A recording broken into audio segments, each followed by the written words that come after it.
As we have seen in our previous video, that series connection increases the voltage of a battery pack but doesn't affect the capacity, while parallel connection increases the capacity of a battery pack but doesn't affect the voltage.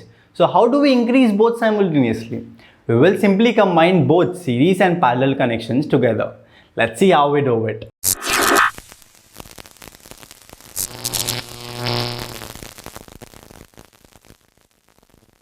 Let's look at an example. We will start with parallel connections.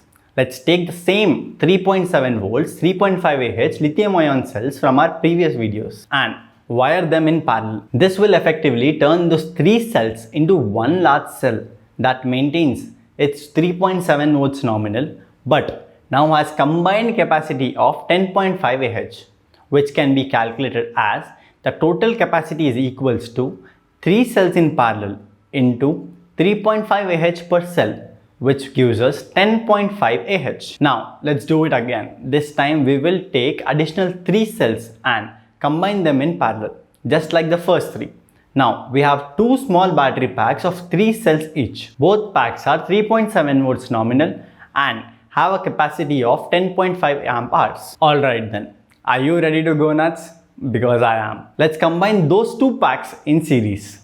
That means we will electrically connect the positive set of terminals on the first 3 cell groups to the negative set of terminals on the second cell group. This connection can be made with wires or with metal tabs.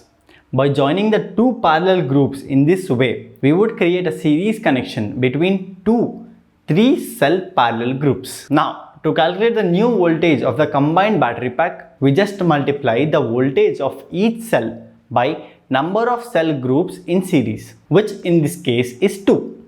Remember, each of these parallel groups count as one big cell, not 3 individual cells, because they are connected in parallel and function as one cell. So, our total voltage is given by total voltage is equals to 3.7 volts into 2 cell groups in series gives us 7.4 volts. Remember that series connections that we just performed only affect the voltage but not capacity. That means our 10.5 Ah capacity remains the same. Therefore, by performing the parallel connection followed by series connection, we created a 6-cell battery pack that is rated at 7.4 volt nominal voltage and a 10.5 amp hour nominal capacity. Now, let's learn some terminology and abbreviations. Referring to the above battery, the 3-cell parallel and 2-cell series is a mouthful. So, we use industrial abbreviations of S for series and P for parallel.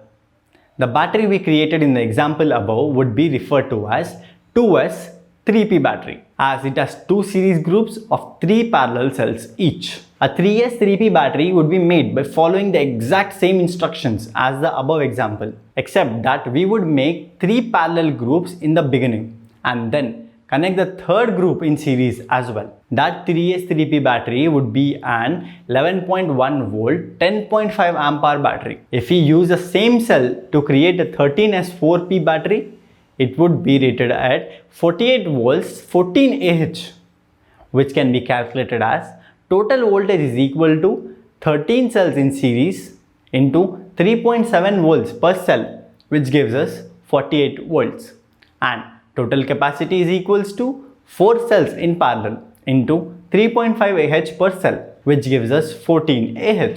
This series and parallel connection scheme is the basis of battery construction. So, it is important that you completely understand it.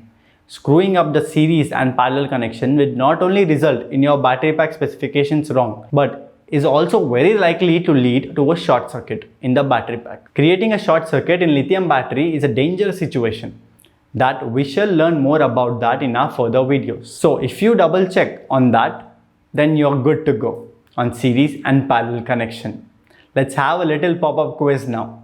Determine the nominal voltage and capacity of the following configurations. First one, 10S 4P battery pack using 3.7 volts, 3 amp hour lithium-ion cells. Second one, 8S 2P battery pack using 3.2 volts, 5 amp hour LiFePO4 cells. These questions will be in the comment section for you guys. Let's see how many of you will get the correct answer for them. In the next video, we'll learn about the safety and precautions to use a battery pack. If you find this video helpful, do hit the like button. To learn more about EVs, go subscribe to the channel where I'll be posting videos consistently.